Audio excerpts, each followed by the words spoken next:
are community-managed facilities dedicated to isolate suspected cases. Of the total 70,000 beds, the DOH says only 25% are occupied. On top of these, the national government manages at least a dozen mega-quarantine facilities that could accommodate more than 3,000 patients. These are often large, spacious buildings converted to house patients such as the PICC, the Rizal Memorial Coliseum, the World Trade Center, the Ninoy Aquino Stadium, and Philippine Arena. And with occupancy rate only at 38%, Health Undersecretary Maria Rosario Vergeres says these sites can still admit patients. As of July 11, the DOH tallied over 12,600 suspect and probable cases who are under home quarantine. Although in some of the LGUs, it was reported to us na nag-transfer na rin sila ng iba nilang mga pasyente dito at dinala na sa ating mga temporary treatment and monitoring facilities. The thing with home quarantine is they're only effective if patients and family members strictly abide by the health department's protocols, such as having a separate room and toilet, as well as household items like cups, utensils, towels, and even beddings for positive or suspect cases.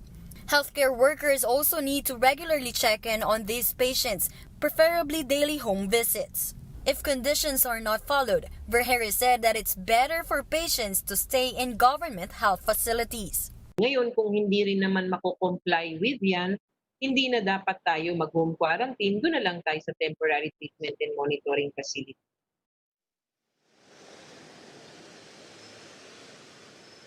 Charles, the health department also explained the country's highest overnight death toll. Vergeres blamed the surge on late reporting. After reconciling data from different regions, Vergeres says that of the 162 fatalities recorded on July 12, 51 patients actually died in July, while the rest expired in May and June. Charles.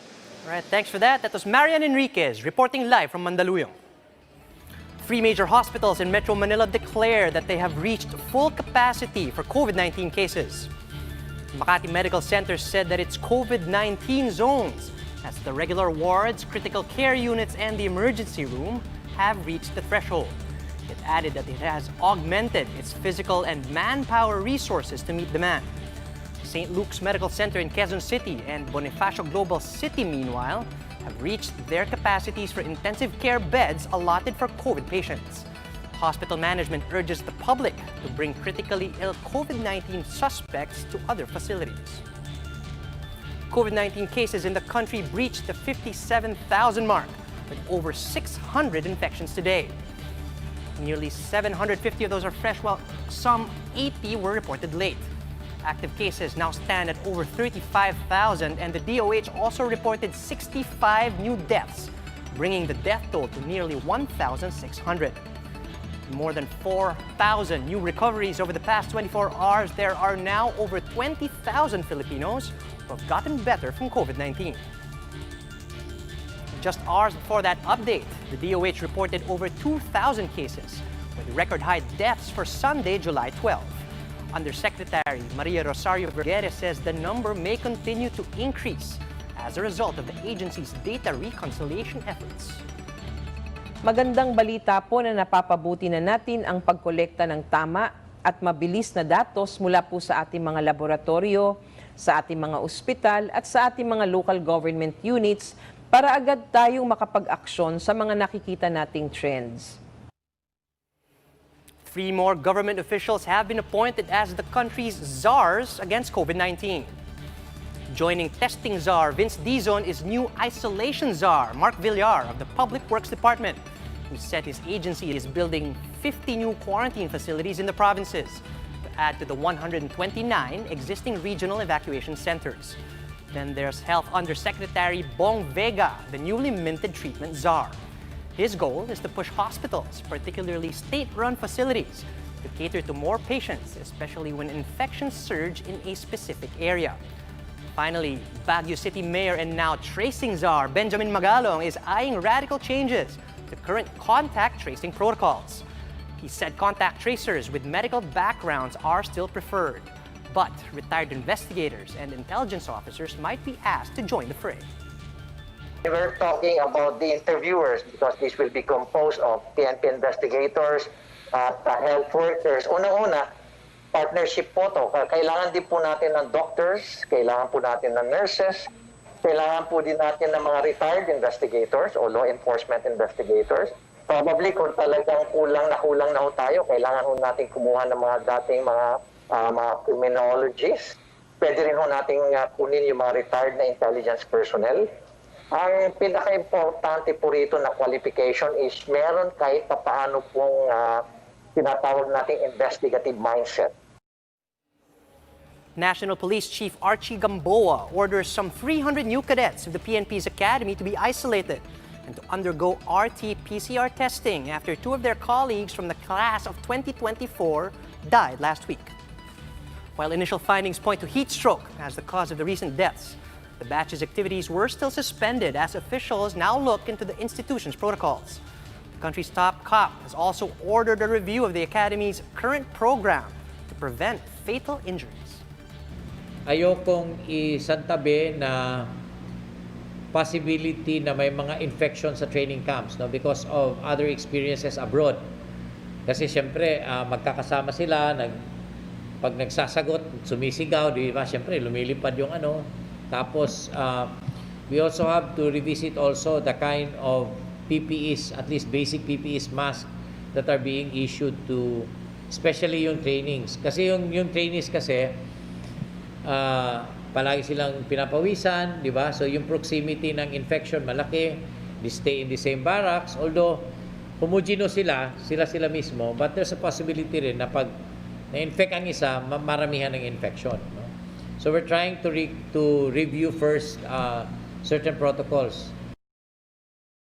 Gamboa also says police personnel who caught the coronavirus probably got infected at checkpoints or out in the field. Of the PNP's 1,000 COVID cases, most were assigned to man control points. But with 200,000 cops still in service, Gamboa assures the public that they have enough manpower to keep the peace around the nation. Hindi maubos ang police, marami kami, no? And then there's always rotation. Dito sa Krami, marami pang police dito, no? Pag naubusan, we will deploy, no? And we can afford to redeploy our PNP personnel.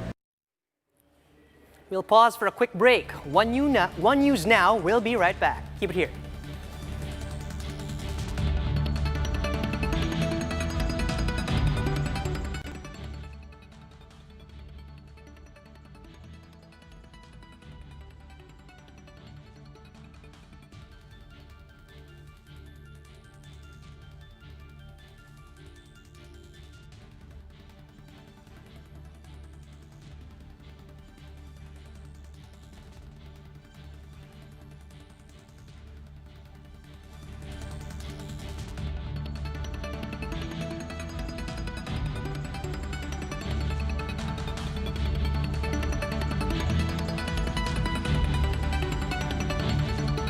You're still watching One News Now. I'm Charles Lejano.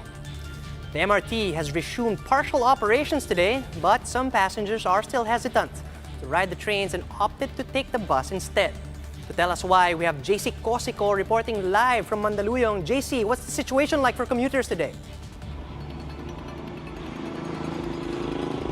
Charles, after almost a week long of shutdown, the MRT3 operations finally resumed today, but on a limited capacity.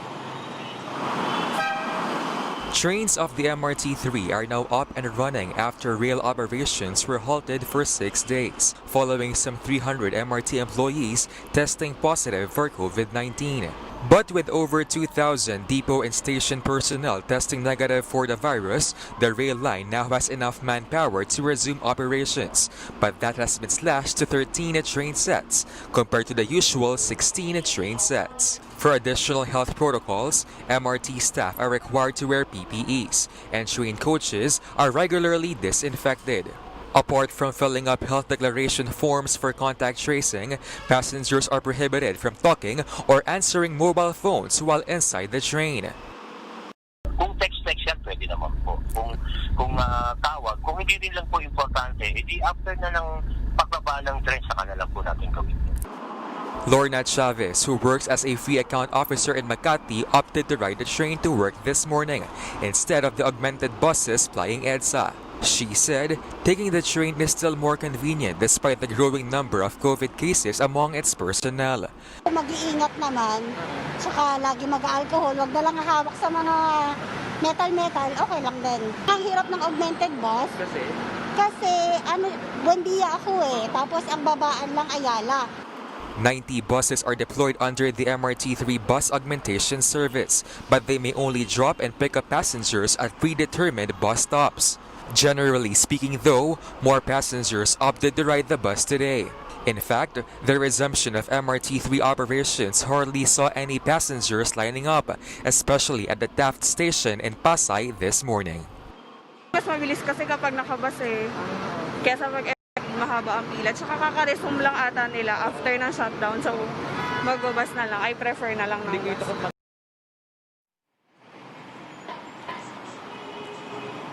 Charles, transport officials say regular operations of the MRT3 would depend on the number of employees testing negative for COVID-19. In the meantime, they are looking to maximize technology in their contact tracing efforts, particularly in the railway sector. Back to you. Thanks for that, JC. That was JC Cosico reporting from Mandaluyong. As opposition continues to mount against the installation of safety barriers for motorcycle backriding, authorities approved a new design for the barrier, this time from a ride-hailing app. Pat Mahuni with the details. A few days after allowing motorcycle backriding among couples, the National Task Force has approved another prototype design for the plastic barriers to be used for pillion rides. The model of ride-hailing company Angkas makes use of a driver-worn backpack barrier. The first approved prototype was that of the provincial government of Bohol. It uses a steel frame covered with plastic or plexiglass between the driver and backrider. The task force says it will give a grace period for riders to install their barriers. Riders like Ferdinand can't wait to make one so he can finally give his wife a ride. Mas malaki gastos pag nahuli ka pa. A number of riders are also seen flocking to motorcycle shops to scout for parts they could use. Some store owners, meanwhile, are looking into selling custom-made barriers. Yung mga kaibigan naman tayo nagko-customize. If ever pong may naghahanap na customer, possible pong magbenta rin po kami nun. However, the Riders Safety Association of the Philippines opposes mounting barriers on motorcycles as it could cause accidents. May mga overpass po dyan no, may mga tulay na pag tumatakbo po tayo dyan at mayroon tayong barrier, hindi natin maiwasan na pwede tayong mahampas o banggain ng malakas na hangin. At pag nangyari po yan, mahirap makontrol ang motorsiklo. Even Cavite Governor John Vic Remulla is not in favor of the move. In a Facebook post, Remulla says a jacket, face mask, helmet, and barangay clearance should be enough to allow motorcycle backriding for couples. The PNP Highway Patrol Group continues to conduct inspections against backriding violators. Couples with sufficient proof of the same address but without plastic barriers will simply be warned for now, pending the guidelines. Hanggang sa ngayon, puro warning ang ginagawa natin kasi inintay natin yung magkakaroon yata ng mga pagbabago doon sa guidelines tungkol doon sa protective shield, siguro sa mga design. Dapat sundin ng mga mag-asawa at ng mga mag-live-in partners. Those who fail to provide sufficient proof will be apprehended and will be fined 1,000 pesos. For News 5, Patricia Mangune. We are One News. For more updates, follow News 5, the Philippine Star, and Business World online. You can also visit our website, onenews.ph, for more in-depth analysis. And you can catch One News on the Signal Play app. Just register for a free account now at www.signalplay.com and stream One News live anytime, anywhere. I'm Charles Lejano. We are One News.